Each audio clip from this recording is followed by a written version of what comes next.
L'autonomisation économique des femmes est une préoccupation pour les dirigeants du monde entier.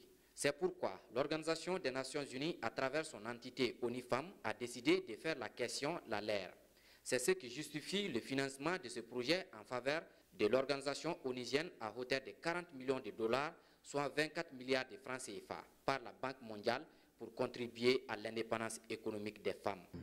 Alors c'est un programme qui a commencé avec une compétition de 600 personnes à travers le monde. Et à la fin, je suis parmi les 75 personnes sélectionnées, le seul du Mali et le seul d'Afrique francophone. Donc c'est aussi une fierté, mais aussi beaucoup d'encouragement et beaucoup de défis à relever aussi pour accompagner et promouvoir l'autonomisation économique des femmes dans le monde. C'est un vaste programme qui s'offre à nous en tant que Global Champion pour accompagner, faire du plaidoyer en faveur de toutes les parties prenantes. Quand je dis les parties prenantes, ce sont les gouvernements, ce sont les organisations de la société civile, ce sont naturellement les femmes et les jeunes femmes aussi en général. Alors donc notre travail consistera donc d'abord à faire partager cette cause noble de l'autonomisation économique des femmes avec tous les acteurs possibles. Le deuxième niveau, c'est de faire du réseautage, faire en sorte que les acteurs puissent communiquer, puissent travailler ensemble pour faire des actions qui peuvent permettre de faciliter l'autonomisation économique des femmes. Le troisième niveau, c'est de travailler pour que nous puissions développer la plateforme empowerwomen.org, qui est une plateforme électronique où nous avons la capacité de partager des documents, de partager des informations, de discuter entre nous, acteurs de l'autonomisation économique des femmes à travers le monde.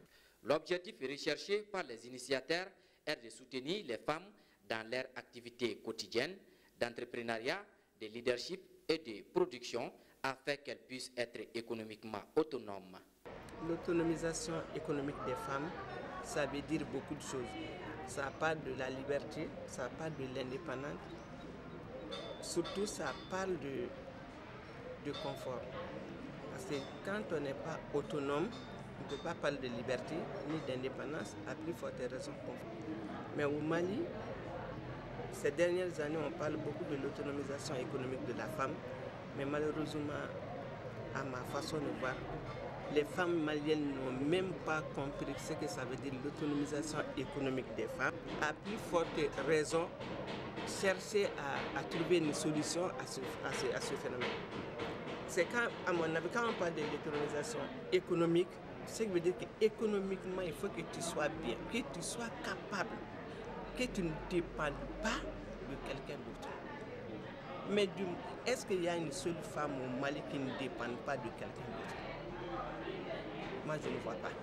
Pour ne pas dépendre de quelqu'un d'autre, il faut que tu aies ton entreprise, que tu sois reconnu, que tu participes à l'économie du pays, par exemple en payant les impôts. Combien de femmes savent au Mali qu'est-ce que c'est que l'impôt? Il faut d'abord que tu sois, comment dirais-je là, inscrit par exemple à une assurance volontaire pour pouvoir te soigner toi-même sans passer par quelqu'un. Parce que là déjà, les femmes sont, la plupart des cas, les femmes sont souvent malades. Si les enfants sont malades, la femme est malade. Si le mari est malade, la femme est malade. Mais pour t'aider à trouver une solution à cet aspect de la société, la femme doit être autonome financièrement. Selon les représentants de l'Afrique francophone, 75 personnes ont été sélectionnées pour servir des relais à la vulgarisation de toutes questions liées à l'autonomisation économique des femmes à travers le monde.